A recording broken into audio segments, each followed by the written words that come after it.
My 1-year-old grandson and my 85-year-old demented patient cannot envision the future. They don't have that skill. So guess what? They can't worry. How freaking awesome is that?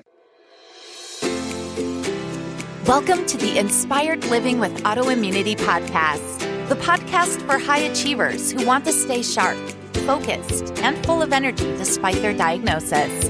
With your host, National Board Certified Functional Medicine Health Coach, Julie Michelson, where Julie helps you take your power back from autoimmunity. And now here's your host, Julie Michelson.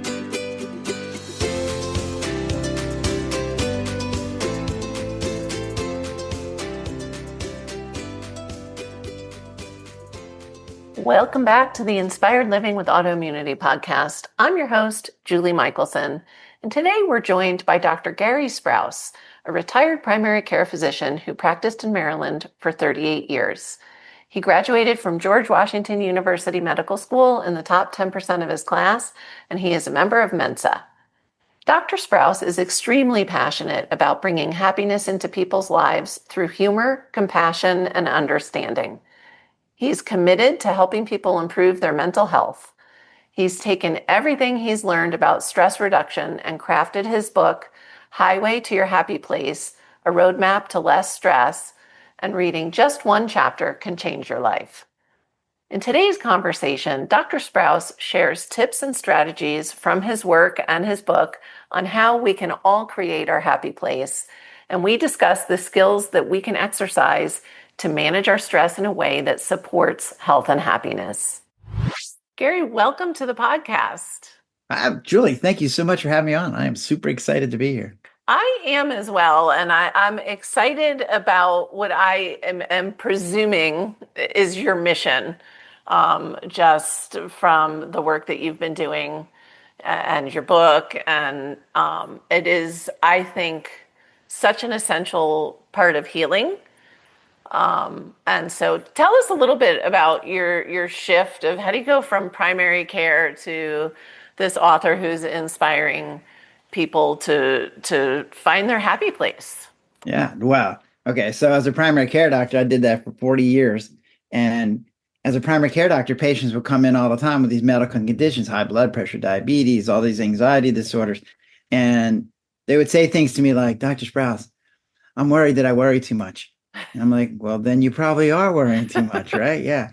And so I was like, in traditional medicine, there's medicines that we use, but they have their own side effects. And, there's some addiction issues and there's side effects, sleepy issues and lack of concentration, things like that. And I'm like, there's got to be something else going on here. So I started reading some books on stress. And most of the books on stress are set up to say, hey, here's the top 100 stresses.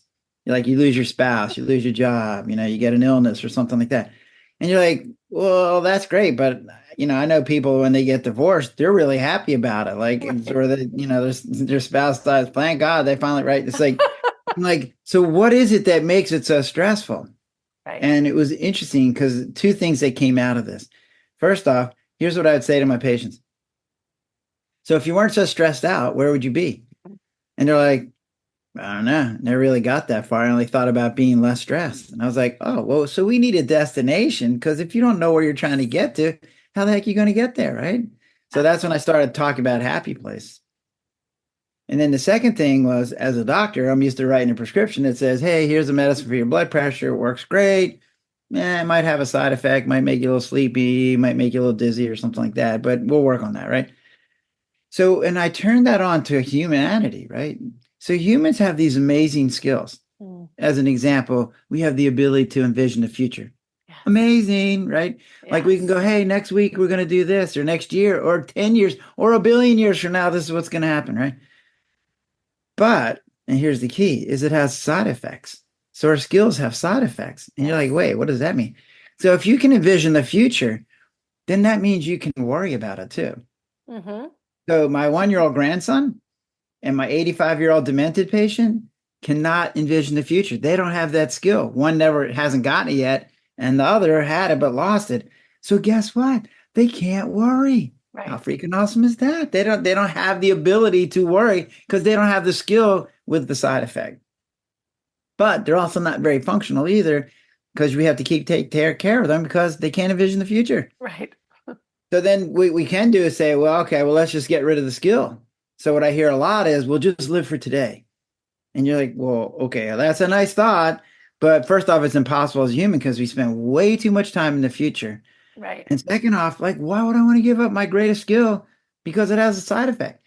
So what I got into my book was like, how do we get rid of the side effect and keep the skill?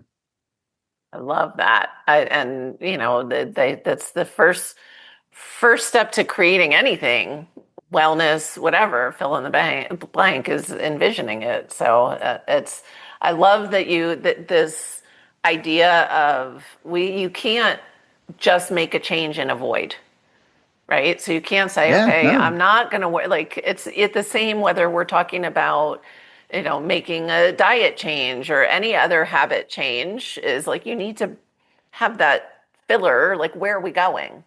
And Yes, for sure. Yeah. yeah, I bet they didn't teach you in medical school to ask your patients, you know, Yeah, I took Happy Place like, 101. Yeah, there you go. yeah, that should be the other. Now I know they're pushing for finally more nutrition training. I think, you know, also what I love, what I was like excited about as you were talking about this approach is all of those thoughts have a physical impact on the body and mental and emotional and all the things, right? So absolutely. So just as, you know, we feel this anxiety or whatever the stress related feelings are, but when we can start to create that happy place, and we're going to talk about how you help people do that, all of those thoughts are having impact on all of our cells, and then actual healing can happen. Well, so here's what I say. Like, there's a book called Why Zebras Don't Get Ulcers. It's a great book, right? It's 300 pages of all the bad things that happen to you because of stress. And there's a lot of physiological things. And what I talk about is our bodies were designed to have a fear reaction, but it was only supposed to last like 5 or 10 minutes and then go away. Or we were supposed to get angry, but in 5 or 10 minutes, it's supposed to go away. But we have people that are living their whole life in one giant anxiety response. Yeah. So what I say to people is like, look, your car can go 120 miles an hour, but not forever. Like it starts breaking down. And that's what I see. That's what I see. And it's one of the reasons I started writing this book was to say, look, we got to help people in a different way. Like, medicines are great. And what I like about what I'm doing is, as a physician, I have all the knowledge of what the medicines are and the physical diagnoses and all that kind of stuff. But now I've added this whole other part where it goes, hey, here's the psychological things. And this is what I talked about. So there's something that makes losing your spouse so stressful. What is that? And what I realized was, I was on somebody else's podcast, and what they said to me is, your book tells us the ingredients of what makes it stressful. Mm-hmm. So the reason losing your spouse is so stressful is because they're worried, or they feel guilty, or they're regretting, or they're low self-esteem, or they're overwhelmed, and I can't fix that you've lost your spouse. Right. But I can fix that you worry too much, or you feel guilty, or you regret. Those are things I can do something about. And those are universal. So every man, woman, and child who has a mind has those skills, which then means they have those side effects. Which is amazing, you know, because you're giving people the tools. Yes. You know, I mean, it's not new information, that it's our response to a stressor, not the actual stressor, you know, and that's where we get stuck. So I know that you go through a lot in the book. Let's just kind of run us through this idea of building the happy place, you know, back to, I can like literally see that kind of blank look in your patients' faces when you ask, because when I ask clients, what brings you joy? And it just breaks my heart that these are, you know, adults that just go blank. Like, oh my God, I don't know. You know, I haven't thought about that in 20, 30 years. Right. So let's talk a little bit about this, how we build. You say that the architecture is the same for all of us, right? I do, right? So, yeah. Let's walk us through that. And I like the words that you're using. I like the architecture. That's a good word, right? So here's what I found. Like, everybody, so first off, I had like when I was writing my book initially, it was all about stresses and how to get less stress and how to reduce some of the side effects. But then I started going, wait, I got to figure out where we're trying to get to, right? So that's when I started identifying a happy place. And I'm like, but everybody's happy place is different. But as I started doing some research and doing some thinking, I was like, wait, everybody's happy place has the same rooms. So like I was just in Germany on a vacation and I went to this big giant castle, right? Beautiful castle. And I'm like, so the castle still had a kitchen, still had a dining room, still had a living room, had a bedroom. It didn't have an indoor bathroom, I'll give them that, right? But they all had the same rooms, right? So they have the same rooms as we have. So what I realized was everybody's happy place has the same rooms, but they decorate them differently. So some people have a big kitchen, some people have a small kitchen, some people paint it blue, some people have artwork. So everybody's happy place has their own variation, but the rooms are the same. So then what's the rooms, right? So then you got to know what the rooms are, because when you know what the rooms are, then you go, oh, you know what? I can do that. Yeah, that's not too bad. I love that. So when I go through the rooms, here's the rooms. So the first room I talk about is contentment. And contentment is like, how you feel in general, like what's the sum of your good and bad that's gone on in your life.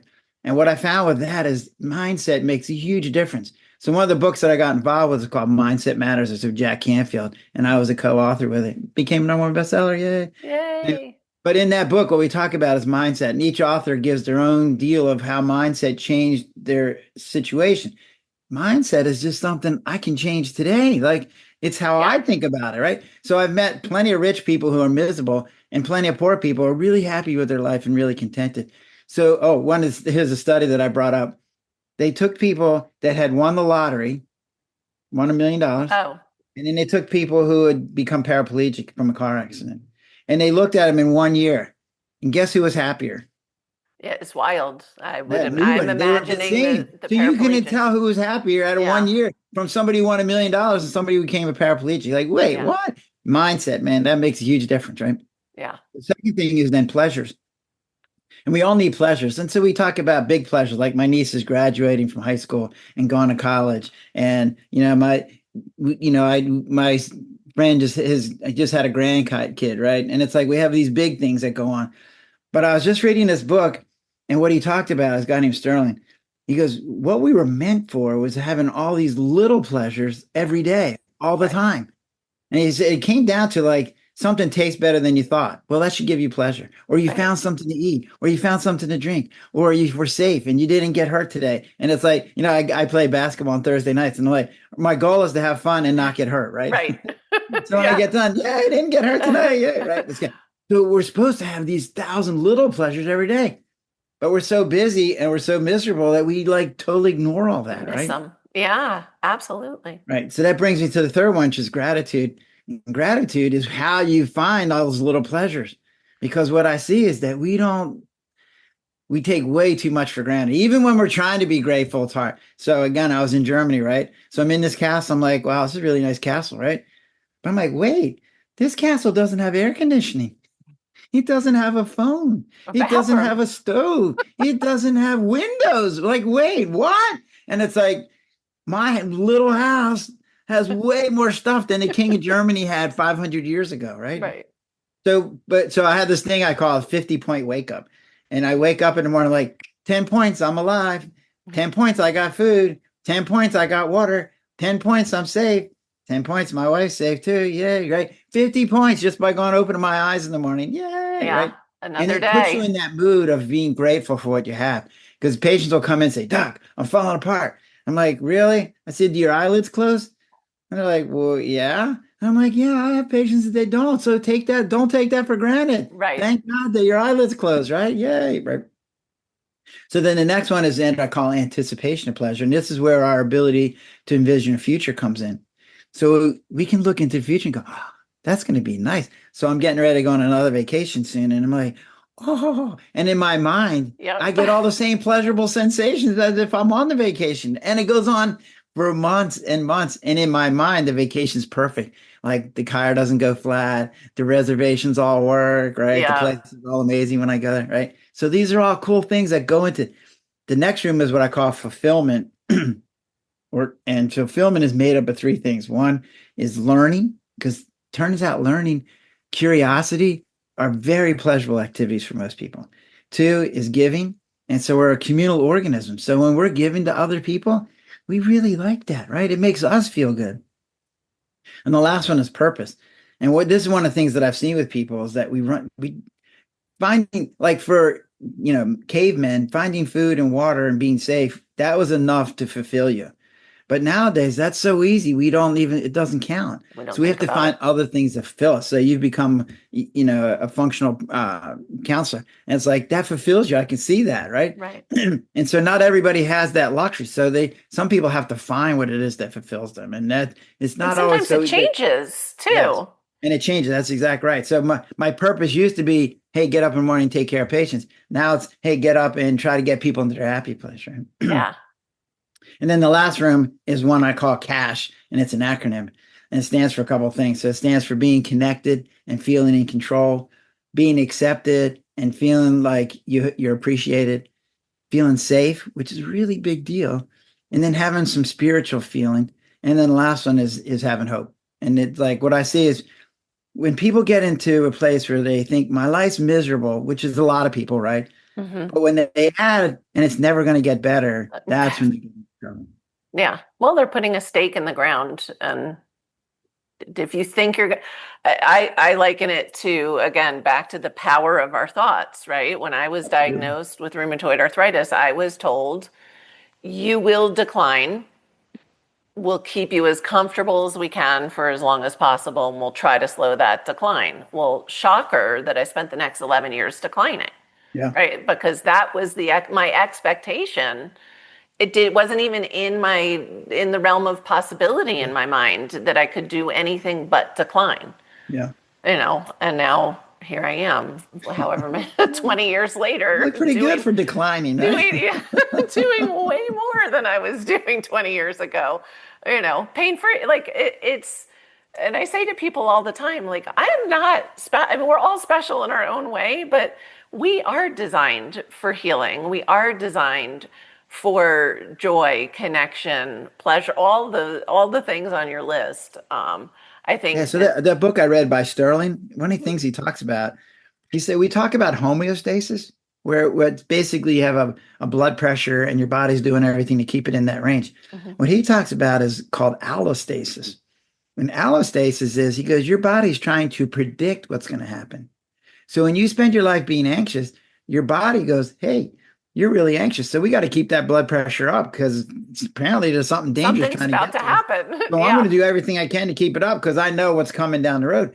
So by treating all the little things that make your blood pressure go up, it'll go down, but it doesn't fix the underlying problem, which is your body's gearing up to be ready to fight or flight. Yeah, it's interesting. You're a dog guy. I had a border collie rescue who is the last border collie I'll ever have.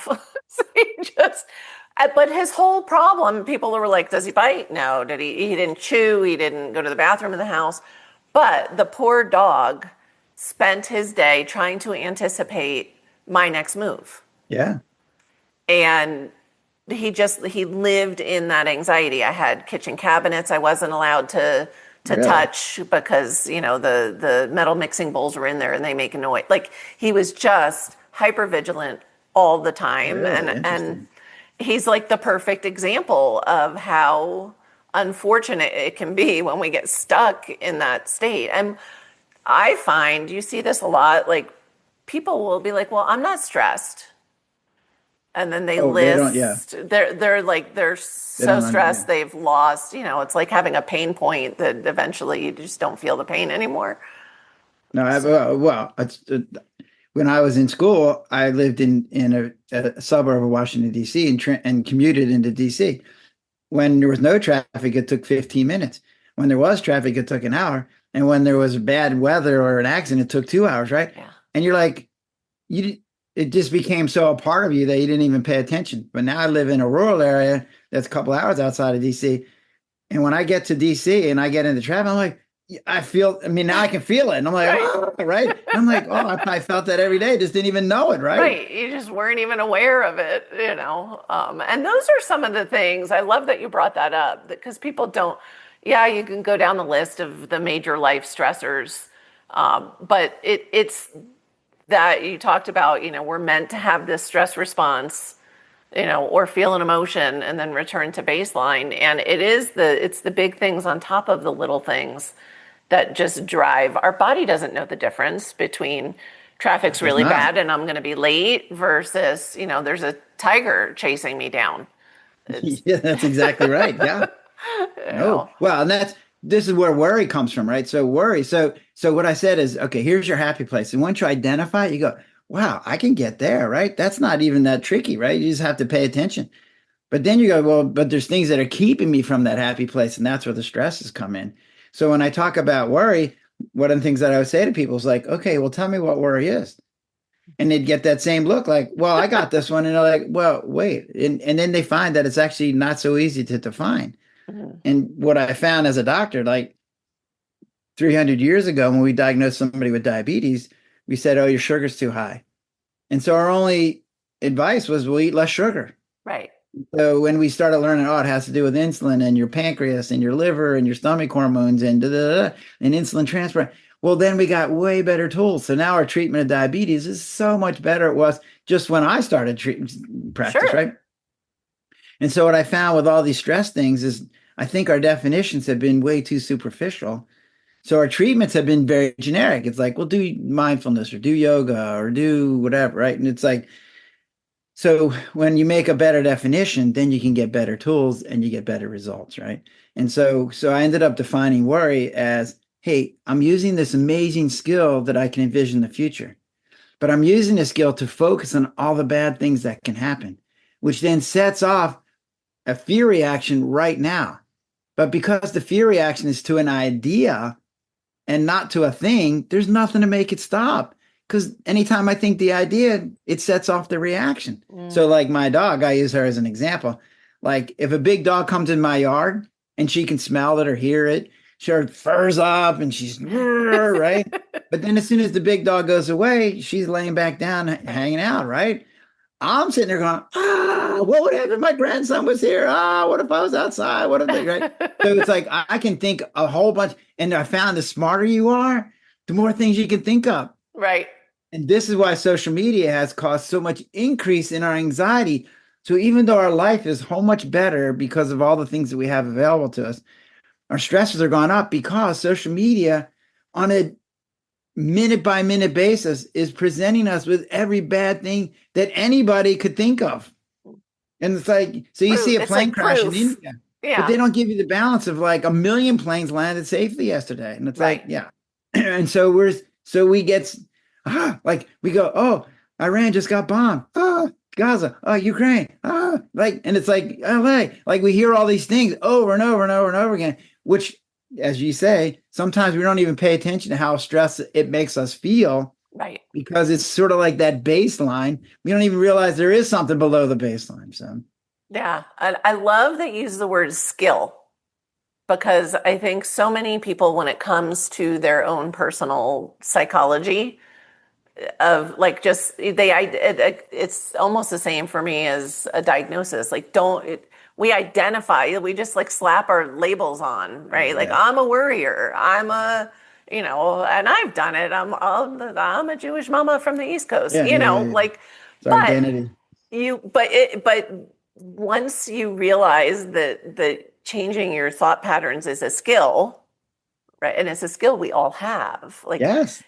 aware, I am aware of how I used to live. And now even my daughter just said to me 2 days ago something about like, oh my gosh, I don't know how you're staying so calm. And I'm like, well, 10 years ago, I might not have, it was a family situation, family Yes. drama thing, and I'm like, because I'm constantly learning to be aware of my reactions and to make choices. Yes. I mean, I spent some time going, hey, I was feeling hungry today. What does that mean? Like, what signals were going off that made me say, oh, that was hunger? And what I found is a lot of people with anxiety think they're hungry. Yeah. And so they eat something, but they still feel that same sensation. So then they eat some more something and then they eat some more something. And all of a sudden now they're overweight. And it's like, no, you were misinterpreting the signals. Right. I love that. Do you have a tip for listeners on how, because I'm in, right? Like I love the information you're giving people and what you walk people through in the book. And I'm there. I've been working on this stuff for a long time, and I see it help people, even specifically healing their autoimmune journey. But the more joy and less anxious we are and less stressed we feel, the better people we become, right? We're better partners, we're better caregivers, we're better fill in the neighbors, and the world does become a better place. Yes. Well, so here's what I found is that people want to feel like they're in control. They want to feel like they're accepted, and they want to feel important, and they want to feel like they're appreciated. And all those things and they want to feel safe, which I think is one of I think that's probably the biggest thing out there. So when people go, money's the root of all evil, I'm like, nah, not sure. Because what money does is it buys you those things. It buys you control and safety and right. So it's really, that's what you're looking for. And like, if you go, hey, I got $1 million, and you're like, yeah, do you really feel safe? You're like, no, I just read an article about some guy who had $10 million and lost it all. So no, I don't know if $1 million is not right. So we never have that feeling of safety because there's so many things out there that could take it away. And that's where people get into trouble. And so what I found is that when you understand what they are, then it's a lot easier to find it. And it's a lot easier to get it. And now you can start making tools. And what I've seen is by thinking of these stresses as side effects to your skills, what it says is they're never going to go away as long as I have these skills. But the first thing I have to do is go, isn't that amazing that I have that skill? Yay, right? Like my grandson doesn't have that skill, right? Right. So it's like when you look at it that way, then you're like, oh, okay, well, then if I can get rid of the side effects, I can do that. I say to people, I don't want you to stop worrying. Worrying's a good thing, right? You're looking at you're looking at bad outcomes going, hey, what can I do about it? What I do want is two things. One is to worry efficiently. I like Because that. what I see is people get up in the middle of the night going, oh my God, oh my God, oh my God. Over and over and over again. I'm like, ooh, no, okay, we got to do this efficiently. And two is they can do it without fear. Like you can go into the future and not have fear. And that really, when you take out the fear from worry, then you're like, well, we call planning. That's planning, right? So planning is looking at the future and figuring out something without fear. That's the key. I love that. And you're speaking my language. I am a planner. And that's a good thing, right? That's how we got to be successful. It's how we got to be where we are. Yeah, absolutely. And what I see is when you come from a place where you're feeling safe, where you're feeling secure, where you're feeling in control, and you have reserve. Reserve is a big word that I like to use, right? When you have extra, then people give freely. It's like it doesn't even, like I just got involved in the Rotary Club. And here's an organization that it's around the world. It sits on a $2 billion endowment. Everything they do is for free because they want to give to people. And it's like, that is what most people are like. But when you put them in a stressful situation, then all of a sudden they start pulling back and going, well, I don't know if I have enough for me, so I don't know if I can give to you. Well, and I love to circle back to, you mentioned social media and the news of the day. You just blurted out all the things that are in the headlines today. We're not, when was the last time you saw news coverage of something wonderful the Rotary did, right? Like it's what we're being fed. Sometimes we have to take a little responsibility to look for the good, to, like you said, like how many planes landed safely, right? Like, but that's not going to make the news. So well, this is what I want to change the news, right? I want them to say, it's fine that I want to hear about it. Well, okay, let me stop. The humans have been designed to look for bad things in our environment, right? Because we have to stay safe. Yeah. So what I say to people is like, if I had 10 people in this room that were trying to give me $1,000, I'd be like, yeah, that's great, right? But then there's a guy in the corner with a machine gun. Yeah, no, I'm paying attention to that guy, right? Because if he kills me, the other $10,000 doesn't do me any good at all, right? So we're actually set up to look for this, our eyes, our ears are all been set up to say, hey, there's something dangerous going on. Be careful. Sure.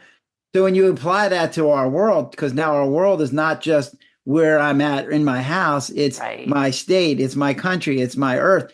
It's outer space. It's the future. It's the past. Right? Oh, I got to keep all that safe. Everybody's so stressed out. Right. Okay.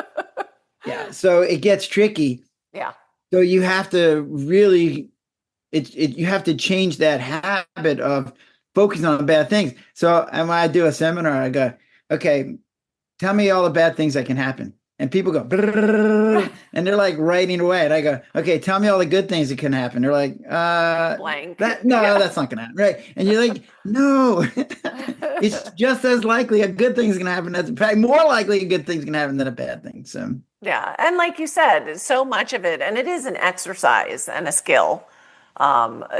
Gratitude being on your list of so many times when I work with clients on, I want to do create a gratitude practice. yes. And they get offended right away. I am a grateful Really? person. And I'm like, no. I wasn't saying you're not a grateful person, but we can enhance that skill, like you said. And then you see it's shifting, right? The old saying of where attention goes, energy flows. And Yes, so, absolutely. yeah, you want to identify the threat, but don't stay stuck. Also identify the people wanting to gift you and all of the beautiful, wonderful things. Because one of the things that happens is like if I'm in my office, right, and somebody comes in and they're kind of a pain in the butt, right? They're yelling, they're screaming, something didn't go right. But then there's 20 other patients that I'm seeing that are going, Doc, that was so great. Your staff is wonderful. Like, thank you so much. Yeah. Blah, blah, blah. But when you go home, who do you tell a story about? Right.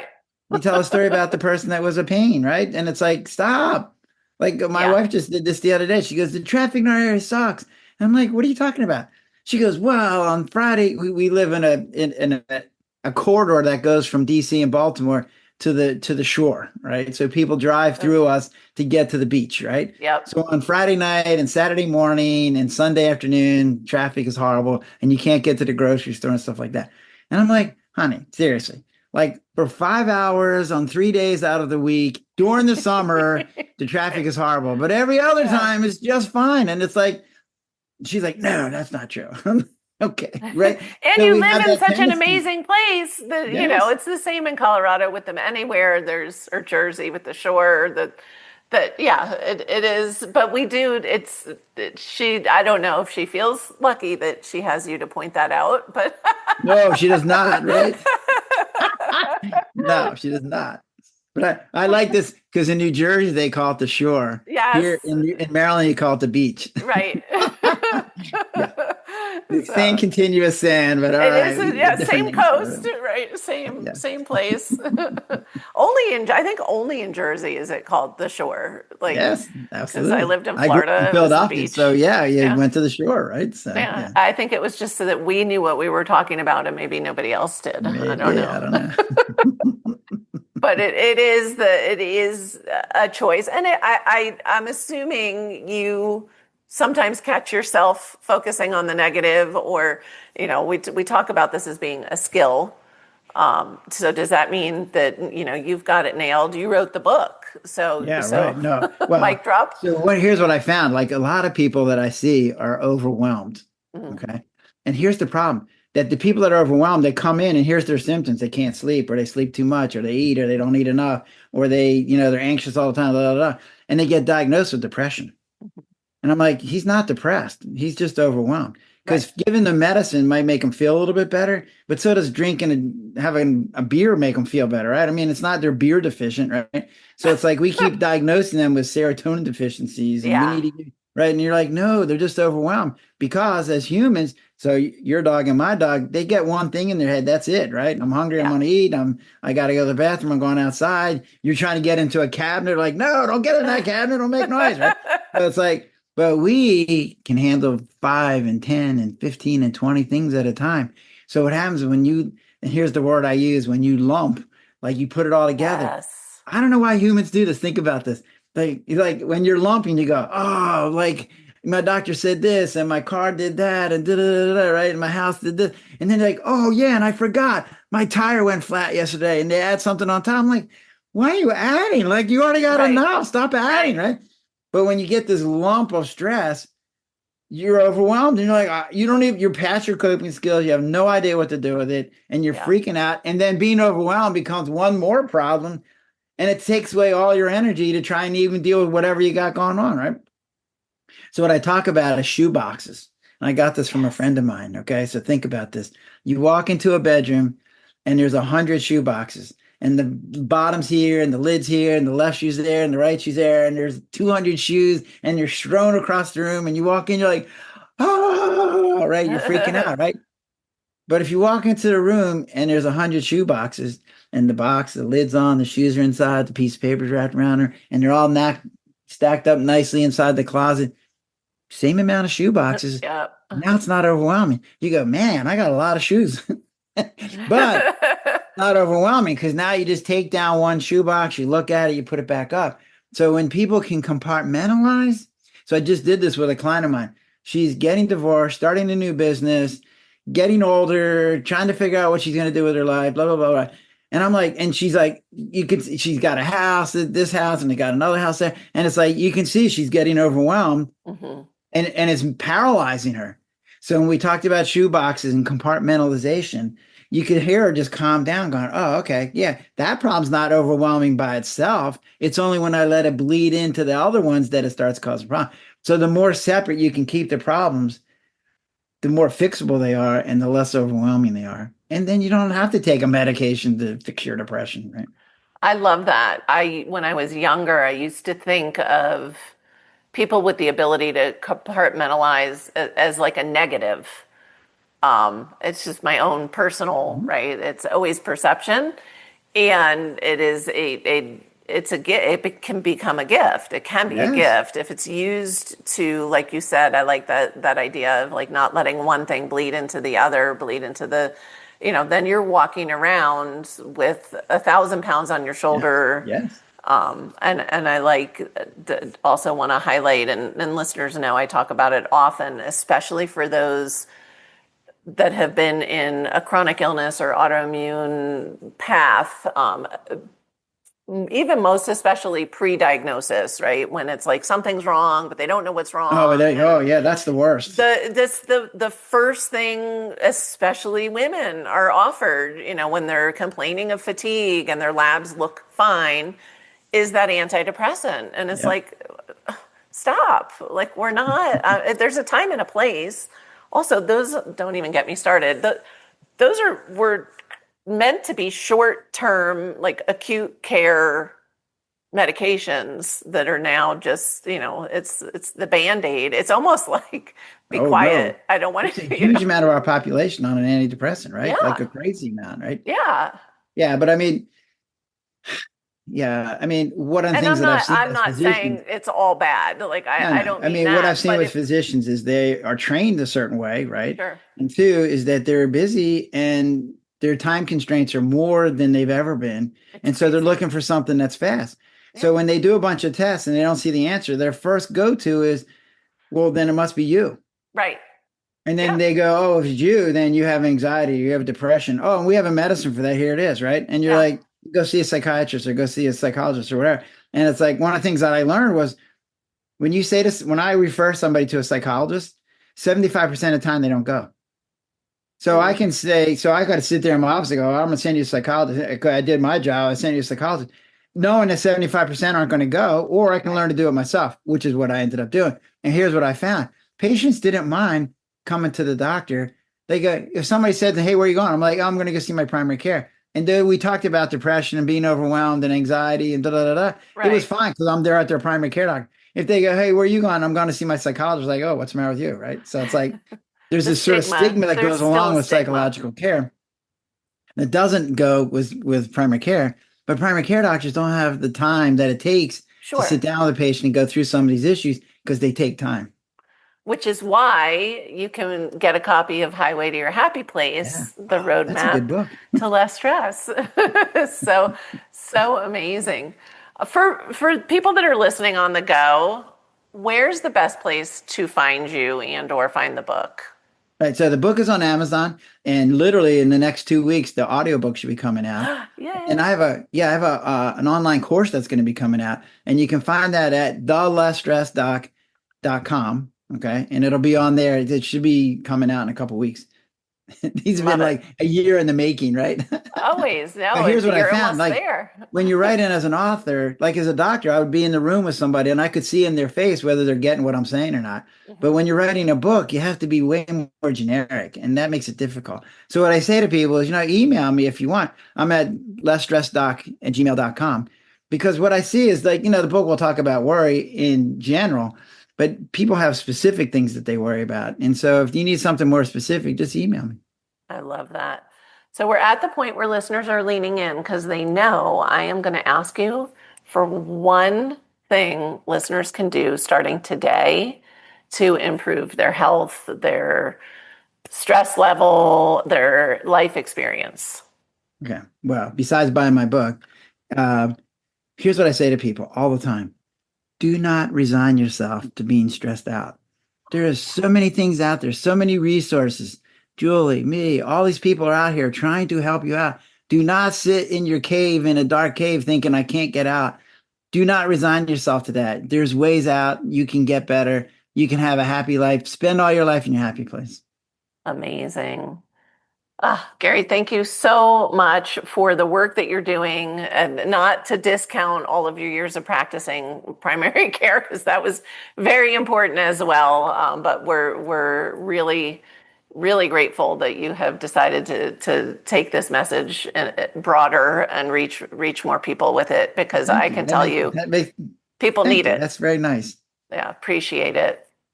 Yeah. And what you're doing is awesome too. From just listening to what you're doing, it sounds great, right? We need more of you. Thank you. Well, I say read the book, listen to the podcast, and make some changes, right? Yep, absolutely. For everyone listening, remember you can get the links, show notes, and transcripts by visiting inspiredliving.show. You'll find a link in there for the book as well. Hope you enjoyed this episode as much as I did. I'll see you next week. Thank you for listening to Julie Michelson's Inspired Living with Autoimmunity. Did you enjoy this episode? Please like, share, and subscribe wherever you listen to podcasts. If you'd like to get a transcript of this and every other episode, just head on over to inspiredliving.show or click on the link in this episode's description. There, you can also find everything we discussed in this episode, including links and information about our guest. You can even send in your questions to be answered by Julie in a future episode. That's inspiredliving.show. Until next time, this is Julie Michelson's Inspired Living with Autoimmunity podcast, helping you take your power back.